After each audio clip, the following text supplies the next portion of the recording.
Il était 4 heures du matin. Je tenais mon sac de voyage devant ma propre porte, et je sentais le parfum d'un autre homme dans mon couloir. Ce n'était pas une intuition, ce n'était pas de la jalousie. C'était la réalité que ma femme m'avait cachée pendant 3 ans, 700 nuits, pendant que je conduisais sur les routes pour payer notre appartement, notre vie, notre famille. Restez avec moi. Bienvenue sur la chaîne Histoire d'infidélité. Ce que vous allez entendre ce soir va vous tenir éveillé. Et dans les commentaires, dites-moi de quelle ville vous regardez et quel temps il fait dehors en ce moment. Je me souviens de l'odeur. C'est étrange, mais c'est ainsi. Pas les voix, pas les images, l'odeur. Un parfum inconnu dans mon couloir d'entrée, âcre, lourd, étranger. Je me tenais sur le seuil de ma propre maison à 4 heures du matin, un sac de voyage à la main, humant l'air comme un chien. Je ne comprenais encore rien. Je me disais que ça venait des voisins, que ça filtrait à travers la cloison. Ça arrive. Non, ça n'arrive pas. Je m'appelle Maxime, j'ai 40 ans. Je suis chauffeur routier, 20 ans de route derrière moi. J'ai sillonné la moitié du pays en long et en large. Je connais chaque route nationale, chaque nid de poule, chaque station-service entre notre ville et Paris, entre Paris et Lyon, entre Lyon et la frontière suisse. Je sais comment sent le brouillard du matin sur la Bourgogne. Je sais comment crisse le macadam glacé sous les roues sur l'autoroute en janvier. Je sais à quoi ressemble l'aube quelque part dans un champ en Normandie, quand tu roules depuis 12 heures déjà, que les yeux se ferment tout seuls, mais qu'il est impossible de s'arrêter. J'avais l'habitude de considérer la maison comme quelque chose qui se trouvait devant moi. Un but, un point d'arrivée sur l'itinéraire. Il fallait juste rentrer et tout irait bien. Emma, Théo, la cuisine, le thé, la télévision. Des choses simples, les choses des plus importantes de la vie. Seulement, cette nuit-là, la maison s'est révélée être un endroit étranger. Ma femme Emma, 35 ans, belle, vraiment belle, pas dans le sens du mannequinat ou du glamour, mais dans le sens du vivant, du chaleureux, du sien. Des cheveux foncés, des yeux noisettes, un rire sonore, une bonne cuisinière, quelqu'un qui sait écouter. Nous nous étions rencontrés quand elle avait 22 ans et moi 25. Je travaillais alors sur des trajets locaux, je rentrais tous les soirs. Je lui avais apporté des fleurs au 3e rendez-vous et j'avais compris que je n'irais nulle part ailleurs. C'était exactement ça. Pas de l'amour fou, pas de la passion. Une certitude, comme lorsqu'on entre dans une ville inconnue et qu'on sent soudain, c'est ici. Nous nous sommes mariés 1 an plus tard. Le mariage était intime, les parents, les amis, tout comme il se doit. Nous avons contracté un crédit immobilier pour un appartement de 2 pièces dans notre quartier. Théo est né 2 ans après le mariage. Costaud, les cheveux sombres, sérieux depuis la naissance. Je faisais déjà de longs trajets à l'époque. L'argent était nécessaire, le crédit, l'enfant, tout ça coûte. Emma ne s'y opposait pas, elle disait « Vas-y, on s'en sortira ». L'essentiel, c'est que tu rentres. Je rentrais toujours. Notre voisin s'appelle Julien, il habite sur le même palier. Il a le même âge que moi, 40 ans. Il a emménagé dans notre immeuble il y a environ 7 ans après son divorce d'avec sa première femme. Un homme ordinaire, de taille moyenne, trapu, les mains d'un ouvrier, il travaillait comme mécanicien dans un garage automobile. Il parlait peu, mais à bon escient. Célibataire depuis son divorce. Il lui arrivait de boire seul le week-end. On entendait le téléviseur qui beuglait à travers la cloison. Nous étions de bons voisins, pas des amis, des voisins exactement. On buvait une bière ensemble lors des fêtes. Une fois, un soir du 8 mai, on s'était assis sur le banc de la cour et on avait discuté. Il m'avait aidé un jour en hiver. La batterie était à plat, il était sorti avec les câbles, on avait démarré. Je l'avais aidé quand il faisait des travaux. On avait transporté une armoire ensemble, puis une baignoire jusqu'au 3e étage sans ascenseur. Des relations de voisinage ordinaires, rien de particulier. Aucune menace, aucun signal. C'est du moins ce qu'il me semblait. 3 ans. 3 foutues années que ça durait. Pendant que je tournais le volant quelque part entre Bordeaux et Marseille. Pendant que je restais coincé dans les embouteillages autour de Paris à 3 heures du matin. Pendant que je mangeais dans des routiers au bord de l'autoroute et appelais à la maison pour demander comment ça allait. Lui, il était dans ma maison, dans mon lit, auprès de ma femme et auprès de mon fils qui dormait de l'autre côté de la cloison et entendait tout. Mais je l'appris plus tard. Cette nuit-là, je me tenais simplement dans le couloir d'entrée et je humais le parfum d'un autre. Le trajet s'était terminé avant l'heure. Ça arrive. Le client reporte le déchargement, le dispatcher réorganise l'itinéraire. Je devais rentrer 2 jours plus tard, mais les choses s'étaient arrangées autrement. On avait déchargé à Lyon plus vite que prévu. Le prochain trajet dans 3 jours seulement. Le dispatcher avait dit « Rentre chez toi, repose-toi ». J'aurais pu passer la nuit sur le parking. J'aurais pu appeler Emma, la prévenir. J'aurais pu attendre le matin. Mais je voulais rentrer à la maison. C'était mon état permanent en fin de trajet. Cette envie de rentrer qui avait grandi au cours des 6 dernières heures. Comme la faim, comme la soif. Tu reconnais déjà les rues familières, les enseignes familières. Et quelque chose à l'intérieur se relâche, se détend. Tu rentres, dans un instant il fera chaud. J'avais garé le camion à la base, pris mon sac, attrapé un taxi jusqu'à la maison. Le chauffeur était taciturne. Je ne parlais pas, j'étais fatigué. Je regardais par la fenêtre les rues nocturnes. 4 heures du matin, la ville dormait. Notre entrée d'immeuble, le banc familier à l'entrée. Le digicode, 471. L'ascenseur, le 3e étage. J'avais sorti mes clés devant la porte. Et voilà cette odeur. J'avais ouvert la porte et pénétré dans l'obscurité du couloir d'entrée. Doucement, pour ne pas réveiller Théo, j'avais posé le sac contre le mur, ôté mes chaussures. Et l'odeur était là, dense, lourde, comme si quelqu'un avait renversé un flacon de cologne directement ici. Pas la mienne, certainement pas la mienne. J'utilisais un simple déodorant, presque sans parfum. Les chauffeurs ne peuvent pas se permettre les senteurs fortes. Ça donne mal à la tête sur les longs trajets. Cette odeur-là était différente, légèrement sucrée, chère. Je regardais autour de moi. Dans le noir, à tâtons, je trouvais l'interrupteur. J'allumais la lumière dans le couloir d'entrée. Près du meuble à chaussures se trouvaient des baskets, masculines, pas les miennes, grandes, grises, avec une semelle noire et un logo blanc sur le côté. Je les avais mémorisées. Pas immédiatement, mais je les avais mémorisées. Plus tard, quand tout fut clair, cette image remontait la nuit. Des baskets grises près de mon meuble à chaussures. Le cerveau se mit à fonctionner, à produire des hypothèses, l'une après l'autre, rapidement, comme s'il voulait trouver quelque chose de plausible. Le frère d'Emma ? Non, il habitait dans une autre ville et n'avait pas prévenu. Son cousin non plus. Une pointure différente. Et de toute façon, il n'était pas si proche. Un de ses collègues restait tard. Qui avait passé la nuit ? Quel collègue ? À 4 heures du matin. Je fis un pas dans le couloir. L'entrée, le couloir, à gauche la cuisine, en face le salon, à droite la chambre de l'enfant, au fond du couloir, la chambre à coucher. La porte de la chambre était entrebâillée, de dessous elle, l'obscurité, le silence. Je marchais dans le couloir lentement, sans comprendre moi-même pourquoi lentement, comme si je retardais, comme si je savais déjà ce que j'allais voir, et que je voulais encore quelques secondes ne pas le savoir. Je poussai la porte. Je ne vais pas en décrire les détails, non pas parce que je ne m'en souviens pas, je me souviens de tout, chaque seconde, chaque détail, chaque nuance de la lumière du réverbère filtrant à travers le rideau, tout. Mais c'est une image qu'il est inutile de peindre trop vivement.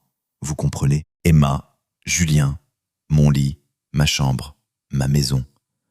Je restais dans l'embrasure 3 secondes, peut-être 5, peut-être 10, je ne sais pas. Le temps cessa de fonctionner normalement. Il dormait, ne m'avait pas entendu. Puis Emma sentit quelque chose, peut-être la lumière du couloir, peut-être simplement une présence, et ouvrit les yeux. Elle me regarda, ne cria pas, ne sursauta pas, se contenta de regarder. Pendant quelques secondes, elle resta allongée et me fixa. Et dans ses yeux, il y avait quelque chose que je ne parviens toujours pas à nommer correctement. Pas de la peur, quelque chose de plus complexe que la peur. Julien se réveilla à son mouvement, tourna la tête, me vit et blêmit. Littéralement, physiquement blêmit sous mes yeux.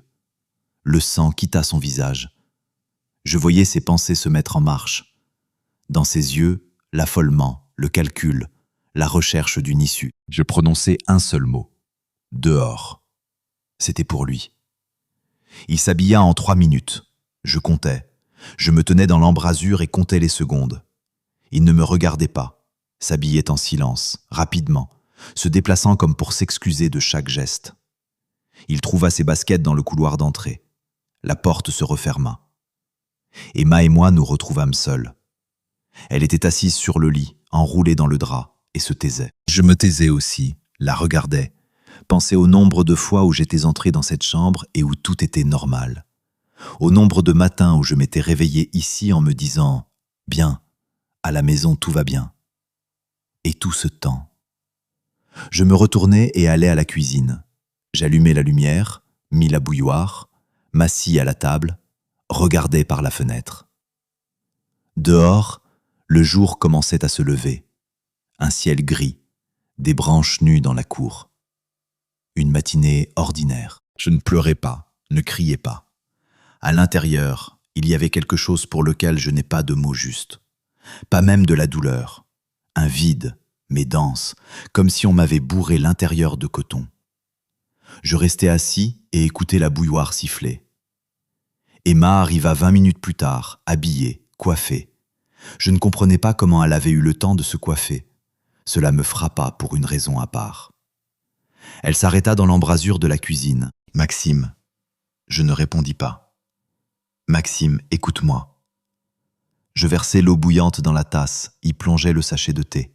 « Ce n'est pas ce que tu crois. » C'est là que je la regardais, longuement. Elle soutint mon regard. Cela aussi, je m'en souvins. « Pas ce que je crois, répétai-je. Maxime, je vais t'expliquer. » Explique. Elle expliqua longuement. C'était une erreur, c'était une faiblesse, c'était une seule fois. Enfin, pas une seule fois. Mais ça ne voulait rien dire. Elle m'aimait, elle m'avait toujours aimé. Elle ne savait pas comment c'était arrivé. Ce n'était rien de sérieux. Julien, c'était du néant. Un homme sans importance. Elle se sentait seule. Je partais souvent. Elle s'ennuyait. Elle traversait une période difficile au travail. Elle avait fait une dépression. Elle ne voulait pas m'accabler. Elle ne comprenait pas elle-même ce qu'elle faisait. Ça ne se reproduirait plus jamais. Elle le jurait.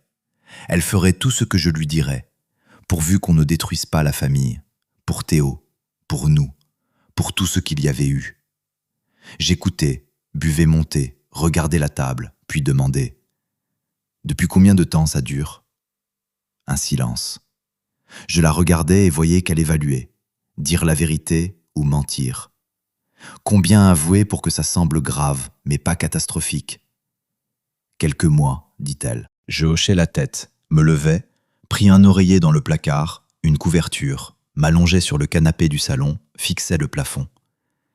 Je ne dormis pas jusqu'au matin. Pendant ce qui me parut des mois, je restais allongé à penser, à me souvenir.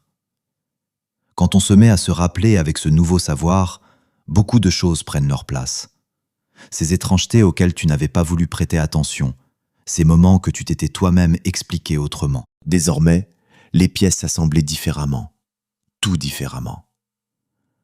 Environ 3 ans plus tôt, Emma avait changé. Pas brutalement, pas visiblement, lentement, progressivement. Comme change le temps en automne, d'abord légèrement plus frais, puis les feuilles commencent à jaunir, puis des pluies, et imperceptiblement, c'est déjà l'hiver. Elle était devenue plus fermée, pas froide, fermée, comme si une partie de sa vie était apparue à laquelle je n'avais pas accès. Les conversations étaient devenues plus courtes. Non pas parce qu'elle était brusque ou en colère, simplement moins de mots, moins d'histoires sur sa journée, moins de ce bavardage féminin sur tout et n'importe quoi qui m'avait autrefois un peu lassé, et dont je réalisais à présent que cela me manquait. Le téléphone. Elle s'était mise à le porter partout, tout le temps. Avant, elle le posait sur le chargeur dans le couloir et pouvait ne pas le toucher pendant des heures. Désormais, il ne la quittait plus. Un jour, je lui avais demandé de regarder une vidéo sur son téléphone. Je cherchais un clip, le mien n'était pas à portée de main. Elle me le tendit aussitôt, calmement. Je le pris et fus surpris. Le téléphone était vide. Pas au sens d'en panne, au sens de nettoyer. Les messageries étaient ouvertes, mais l'historique des messages était vide. Aucune notification. Seules les vieilles photos que nous avions faites ensemble, comme si quelqu'un était passé exprès et avait effacé tout le superflu.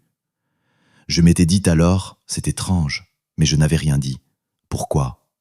Je ne la surveillais pas, je lui faisais confiance. L'argent, c'était un autre motif. On visait correctement. Je gagnais bien. Emma avait aussi son salaire.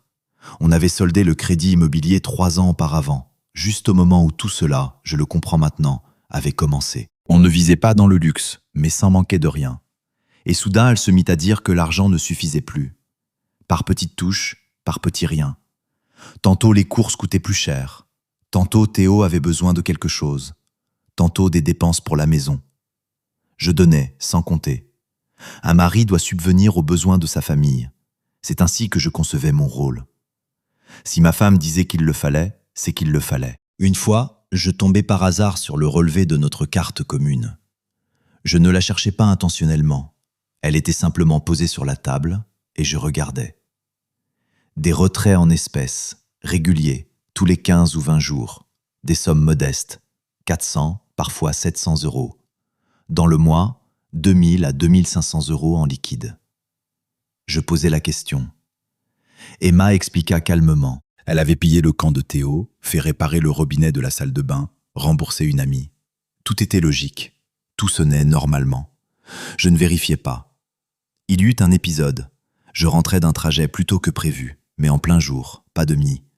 J'appelais depuis la route, elle ne décrocha pas. J'arrivais, la maison était vide. Théo était à l'école, c'était évident. Mais Emma aurait dû être là. Elle travaillait en télétravail à l'époque, pas besoin de sortir. Elle fut absente pendant environ 2 heures. Elle réapparut et dit qu'elle était allée faire des courses, qu'elle avait laissé son téléphone à la maison. Le téléphone était effectivement posé sur la table de nuit. Je vérifiais, il y était. Donc, c'était vrai.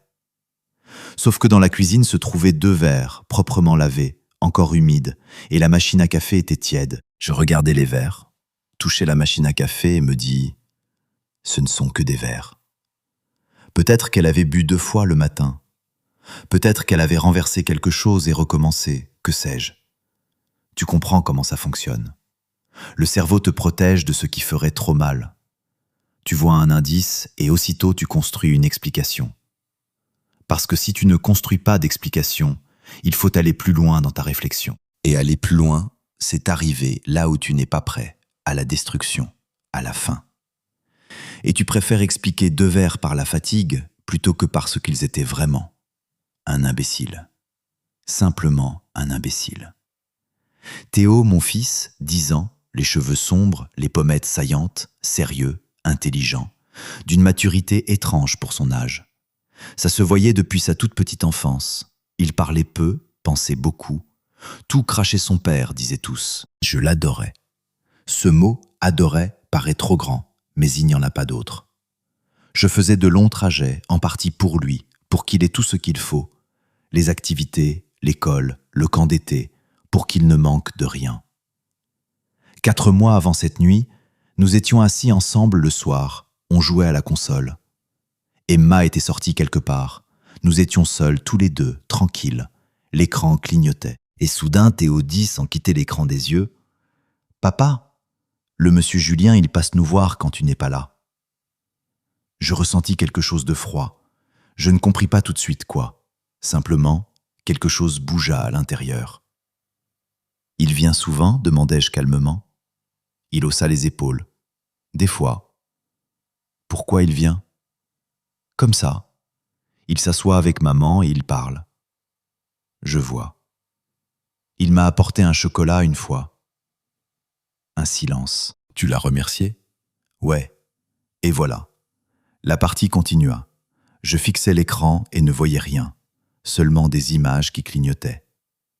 Le soir même, quand Emma rentra, je demandai comme en passant « Julien est passé ?» « Une fois, dit-elle avec légèreté. Il avait demandé, il me semble, du sucre ou du sel. Je lui avais offert un thé. Qu'est-ce qu'il y a d'anormal ? Théo avait dit « des fois ». Emma avait dit « une fois ». Je choisis la version d'Emma, parce qu'elle me regardait dans les yeux et parlait calmement, sans hésitation.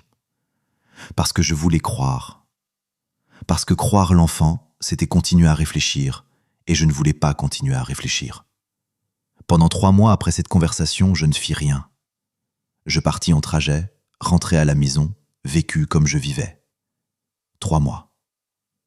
Et puis vint ce trajet-là. Après le départ de Julien, après que je me fus allongé sur le canapé et eus passé la nuit sans dormir, 2 jours s'écoulèrent. Je me taisais.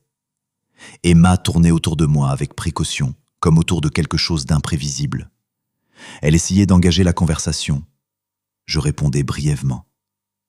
Elle essayait d'expliquer encore. Je me levais et passais dans une autre pièce. Je préparais à manger pour Théo, le conduisais à l'école, faisais tout comme d'habitude, mécaniquement. À l'intérieur régnait le calme. Pas l'inquiétude, le calme, précisément. Comme avant un orage. Sauf que l'orage ne venait pas. Le 3e jour, Emma vint d'elle-même.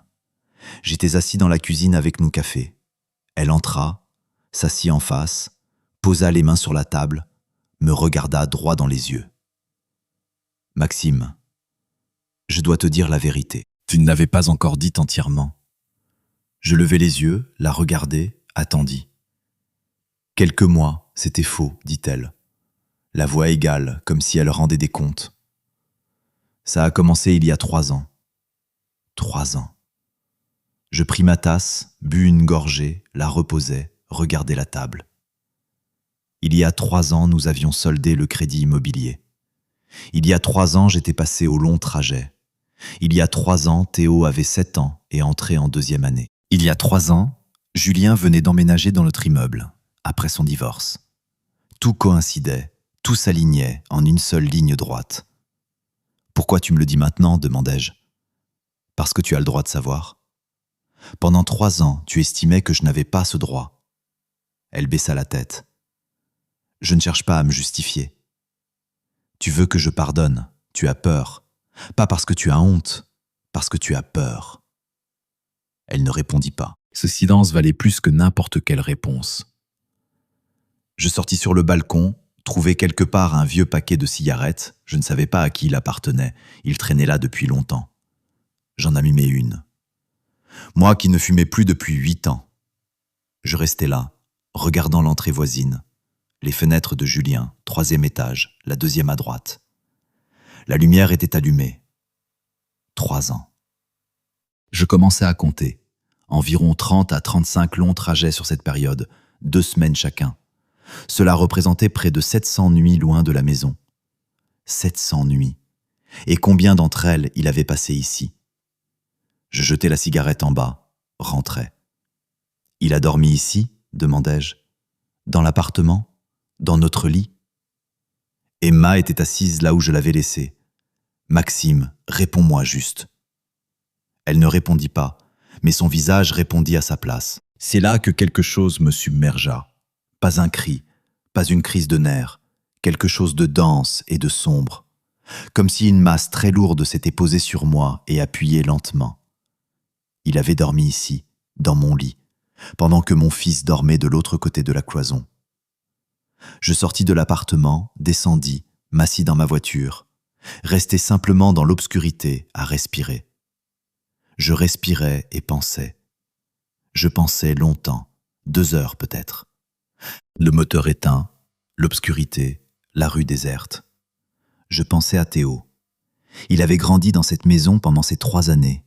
Il avait vu cet homme. Il l'avait probablement vu sortir de la chambre le matin. Il avait probablement entendu quelque chose la nuit, probablement compris quelque chose à son niveau d'enfant. Pas avec des mots, avec une sensation. Les enfants comprennent, ils comprennent toujours. Puis je pensais à ce à quoi je ne voulais pas penser. Théo était né plusieurs années avant tout cela. C'était une question de mathématiques, un fait. Mais 3 ans, c'est long. Et en 3 ans, il peut se passer toutes sortes de choses. Je ne savais pas exactement quand cela avait commencé. Emma avait dit 3 ans. Mais était-ce vrai? Peut-être plus tôt, peut-être bien plus tôt. J'arrêtai cette pensée, non pas parce qu'elle n'avait pas d'importance, mais parce que raisonner sans preuve pouvait rendre fou. D'abord les preuves, d'abord les faits. Je remontais dans l'appartement. Théo et mon fils. Emma me regarda. Quelque chose traversa ses yeux. Je ne saurais dire exactement quoi. De la blessure, de la frayeur, ou simplement de la fatigue. Oui, le tien. Tu en es certaine? Bien sûr que j'en suis certaine, Maxime. C'est toi qui m'as menti pendant 3 ans. Tu comprends que ta parole ne suffit pas? Elle ne répondit pas. Je m'allongeais, ou tentais de m'allonger. Je restais dans l'obscurité. Le plafond, la lumière grise du réverbère, le silence. Quelque part derrière la cloison, mon fils dormait. Au matin, j'avais un plan. Ni bouillant, ni rageur, froid, précis. Comme une feuille de route avant un trajet. Tout était consigné, chaque point, chaque étape. Premier point, un avocat. J'appelais mon frère. Il me faut un bon avocat spécialisé en droit de la famille, urgent. Mon frère ne posa pas de questions. Il entendit ma voix et comprit que ce n'était pas le moment. Deuxième point, le test ADN. Je pris rendez-vous dans un centre médical. Le jour même, je me procurai un kit de test. À la maison, je prélevai un échantillon sur Théo, discrètement, pendant qu'il prenait son petit déjeuner. Il ne remarqua rien. Je déposai les analyses. On m'annonça les résultats sous 10 jours ouvrés. Troisième point. Je commençai à rassembler tout ce qui pouvait servir de preuve. Les relevés de compte des 3 dernières années. Je les imprimai, les disposai sur la table dans l'ordre chronologique. Des retraits en espèces, réguliers, modestes, mais systématiques. Sur 3 ans, environ 2 000 €, peut-être davantage. Quatrième point, les témoins. J'appelai Lucie, une amie d'Emma, je la connaissais depuis longtemps. Elle décrocha au 3e appel. « Lucie, dis-je, je sais tout. J'ai besoin de comprendre une chose. Tu étais au courant ?» Un long silence. « Maxime, je lui ai dit. Plusieurs fois, je lui ai dit « Arrête !» Elle n'écoutait pas. « Quand est-ce que ça a commencé ?»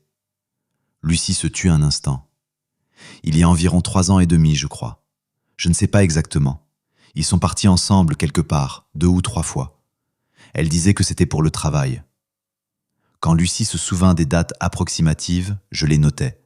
Puis je vérifiai dans l'agenda professionnel d'Emma. Il était synchronisé avec la tablette. Et la tablette était posée dans le tiroir du bureau à la maison. Aucun déplacement professionnel à ces dates. C'était des voyages avec lui, payés avec notre argent. Pendant tout ce temps, je continuais à vivre dans l'appartement comme d'habitude, sans partir, sans faire de scène. Je mangeais à la même table, regardais la même télévision. Le matin, je préparais le café. Le soir, je vérifiais les devoirs de Théo. Emma marchait en silence, ne cherchait pas la conversation. Elle attendait. Je sentais qu'elle attendait une explosion, qu'elle attendait que je me brise, que je crie, que je dise des choses que je regretterais et que je commence ensuite à me radoucir. Elle me croyait ainsi. Elle savait que j'étais du genre à m'enflammer et à refroidir.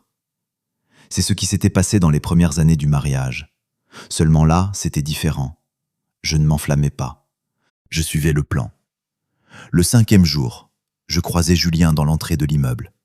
Il sortait de sa voiture, me vit, se figea sur place, blêmi. J'eus l'impression qu'il allait faire demi-tour et s'en aller. Je m'approchai de lui tout près, parlais à voix basse pour que lui seul entende. « Tu es entré chez moi des centaines de fois pendant que je gagnais de l'argent. Tu as dormi dans mon lit, tu t'es assis à ma table, tu as regardé la télévision dans mon salon, tu as mangé ma nourriture, tu as vu mon fils à chaque fois que tu venais, tu lui as apporté un chocolat, comme un gentil monsieur. » Julien regardait de côté, vers le bitume. « Je ne te toucherai pas, dis-je, parce que tu ne vaux pas la prison. Mais je te promets que tu le regretteras. Non pas parce que je te menace, parce que c'est ainsi que les choses se passent. » Je me retournai et allai vers l'entrée. Julien resta planté près de sa voiture. Je ne me retournai pas. L'avocat s'avéra être quelqu'un de bien, un homme calme d'une 50aine d'années, aux yeux fatigués de celui qui a entendu beaucoup d'histoires semblables. Il m'écouta attentivement, prenait des notes, ne commentait pas, ne marquait pas d'étonnement. Il écoutait simplement. Puis il m'exposa la situation. L'appartement avait été acheté pendant le mariage, propriété commune, partageable en deux à parts égales en cas de divorce. C'est la règle. Mais des dépenses systématiques et non justifiées sur des fonds communs constituent un motif de révision des parts. Si l'on prouve que l'argent était retiré et dépensé au bénéfice d'un tiers, hôtel, restaurant, voyage, le tribunal peut en tenir compte lors du partage. Le garage avait été acheté 3 ans plus tôt, pendant le mariage, propriété commune en théorie, mais acquis avec l'argent viré par mon père peu avant sa mort. Si l'on retrouvait la trace de ce virement, on pouvait le qualifier de fonds personnels reçus à titre de donation. Le garage serait alors uniquement à moi. La voiture, achetée avant le mariage, sans ambiguïté, elle m'appartenait. La pension alimentaire, la garde, les modalités de visite, c'était un autre sujet. L'avocat dit « Si vous entendez obtenir la résidence principale de votre fils chez vous, il faut constituer un dossier solide, revenu stable, logement, conditions de vie pour l'enfant, référence, absence d'addiction. Tout cela, vous l'avez. Qu'a-t-elle, elle ? 3 ans de relation avec un tiers qui passait la nuit dans l'appartement en présence de l'enfant. Ça intéresse le tribunal. Le 10e jour ouvré, le résultat ADN arriva. J'étais assis dans ma voiture devant l'immeuble, seul. J'ouvris le message sur mon téléphone. Théo, mon fils. Probabilité de paternité biologique, 99,98%. Je posai le téléphone sur mes genoux, regardai le pare-brise. Dehors, il tombait une pluie fine. L'automne, un jour gris, l'asphalte mouillé. Je respirais. Simplement, je respirais. Quelques minutes. Je ne pensais à rien. Je respirais. C'est tout. C'était la seule peur qui avait été tapie en moi tout ce temps. Pas à la surface, pas comme une pensée, au fond, comme une écharde. Je ne m'étais pas autorisé à y penser directement, mais elle était là en permanence. Désormais, elle était partie. Théo était mon fils. Tout le reste était détruit. 15 ans, la maison, la famille, tout cela était en ruine. Mais mon fils était mon fils. Et c'était la seule chose qu'il me fallait savoir pour avancer. Je démarrai la voiture, allai chez l'avocat. La demande de divorce fut déposée 4 jours plus tard. Emma ne s'y attendait pas. Je le vis à son visage. Elle pensait que j'allais encore hésiter, que j'allais lui donner une chance, qu'il restait quelque chose qui nous retenait. Elle me lisait encore selon l'ancien schéma, selon ce que j'avais été autrefois. Je posai les documents sur la table de la cuisine. « C'est quoi ?» demanda-t-elle. « La demande de divorce. Les revendications sur le partage des biens. » Lis. Elle lut longuement, en silence. Son visage changea. D'abord la tension, puis quelque chose qui ressemblait à de la panique. Les documents étaient détaillés. Le garage, en tant que bien acquis avec des fonds personnels. Je demande au tribunal de le reconnaître comme ma propriété exclusive. La voiture, bien prénuptial. Je demande que soit pris en compte l'usage non justifié de fonds communs à hauteur d'au moins 20 000 €, prêts à fournir les relevés bancaires et les dépositions de témoins. Et, point séparé, je demande que la résidence principale de l'enfant soit fixée à mon domicile. Maxime, elle leva les yeux. Tu ne peux pas faire ça. Lis attentivement, tout y est justifié. Tu ne prendras pas, Théo, c'est impossible. Le tribunal décidera. J'ai des revenus stables, un bien immobilier, des conditions de vie pour l'enfant. Pas de casier judiciaire, pas d'addiction. Je passe tout mon temps libre avec lui.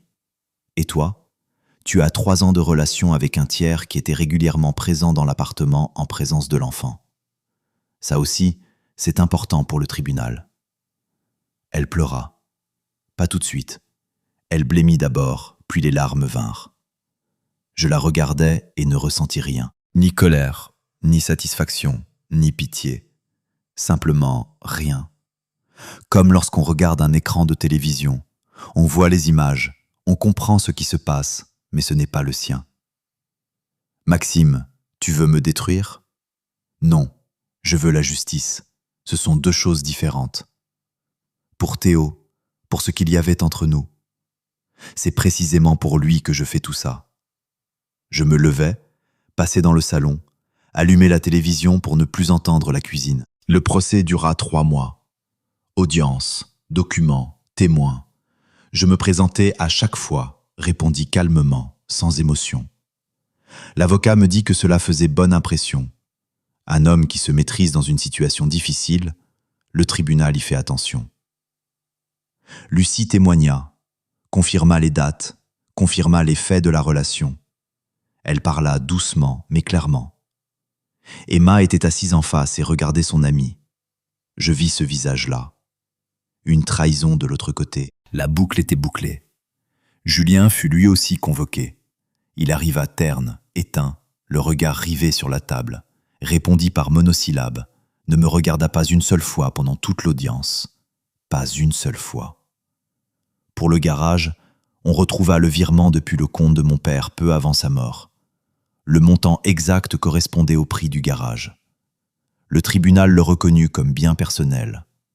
Le garage était à moi. Pour les dépenses non justifiées, les relevés bancaires, les dates des voyages, l'attestation du service des ressources humaines d'Emma confirmant l'absence de tout déplacement professionnel à ces dates, le tribunal en prit acte. Les parts, lors du partage de l'appartement, furent réévaluées. Le verdict concernant l'appartement. Emma recevrait une compensation financière. L'appartement resterait à moi. Le montant de la compensation était sensiblement inférieur à la moitié de la valeur marchande. Ce n'était pas de la cruauté, c'était l'arithmétique du tribunal. Pour l'enfant, garde partagée, résidence principale chez moi. Emma selon un calendrier établi, incluant les week-ends. Quand le juge lut la décision, j'attendis quelque chose. Un sentiment de triomphe, de soulagement. N'importe quelle émotion vive, rien. Simplement une fatigue immense, comme après le plus long trajet de ma vie. Quand on est arrivé, qu'on a coupé le moteur, qu'on peut descendre, mais qu'on n'en a pas encore la force. On reste simplement assis. Emma sortit de la salle la première. Je ne vis pas son visage. Elle marchait dos à moi, rapidement, sans se retourner. Une semaine plus tard, elle vint récupérer ses affaires, avec sa mère, des cartons, des sacs, 2 heures. Théo était à l'école, je l'avais organisé exprès. Le soir, mon fils rentra, vit que les vêtements de sa mère avaient disparu de l'armoire, va me trouver. « Maman est partie. »« Oui, fiston. »« Maman va habiter chez grand-mère, mais elle te verra souvent. »« Vous avez divorcé ?» Ce n'était pas une question, c'était une affirmation. « Oui. » Il se tut. Il regarda la table longtemps, puis finalement... C'est à cause du monsieur Julien, je le regardais, ce garçon sérieux de 10 ans avec mes yeux et mes pommettes. « Tu le savais ?» demandai-je doucement. Je ne savais pas, je sentais quelque chose. Quand tu appelais le soir, il était parfois chez nous. Maman disait « C'est le voisin qui est passé ». Je ne posais pas de questions. « Pourquoi tu ne m'en as pas parlé ?» Il réfléchit. Je ne savais pas quoi dire. Peut-être que c'était normal. Peut-être que j'avais mal compris. Je ne voulais pas te contrarier pour rien. 10 ans. Un enfant de 10 ans avait porté ça en lui, en silence, seul. Je le serrais fort contre moi, comme quand il était petit et tenait tout entier dans mes bras. « Tu n'es coupable de rien, dis-je, de rien, tu m'entends ?» Il hocha la tête, sans pleurer. Sérieux, tout crachait son père. Depuis ce jour, 8 mois ont passé. Je travaille, mais seulement des trajets courts. C'est une décision que j'ai prise moi-même. 5 jours au maximum. Théo ne doit pas rester trop longtemps sans moi. On a trouvé une aide à domicile, une femme d'un certain âge, douce, expérimentée. Théo l'apprécie. Ils cuisinent parfois ensemble. J'ai refait l'appartement entièrement. J'ai commencé par la chambre. J'ai jeté le lit, acheté un nouveau, changé le papier peint, posé un autre sol. Puis je me suis attaqué au salon, puis à la cuisine.